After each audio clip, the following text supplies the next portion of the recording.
Hello বন্ধুরা, আবারও চলে এলাম একটা নতুন রান্না নিয়ে। আজকে রান্না করব চিংড়ি মাছ দিয়ে গাঠি কচুর তরকারি। তার জন্য দেখো মাছগুলো ভালো করে পরিষ্কার করে ধুয়ে নুন হলুদ মাখিয়ে সাদা তেল গরম করে নিই। এবার মাছগুলো ভেজে নিচ্ছি।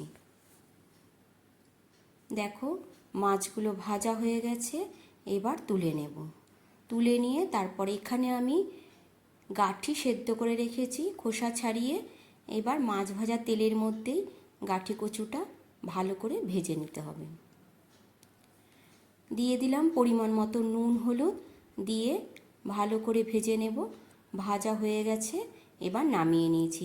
কড়াইয়ের মধ্যে আবারও সর্ষের তেল গরম করে নিয়ে একটা তেজপাতা, শুকনো লঙ্কা আর সাদা জিরে ফোড়ন দিয়ে দিয়েছি, একটু ভেজে নিয়েছি। এবার 2 চামচ পেঁয়াজ বাটা, কাঁচা লঙ্কা বাটা আর দিয়ে দিচ্ছি 1 চামচ রসুন বাটা, 1 চামচ কাশ্মীরি লঙ্কার গুঁড়ো, 1 চামচ লাল লঙ্কার গুঁড়ো আর দিয়ে দিলাম পরিমাণ মতো নুন হলুদ। এবার ভালো করে মশলা কষিয়ে নিচ্ছি। দেখো মশলা কষানো অনেকটাই হয়ে এসছে।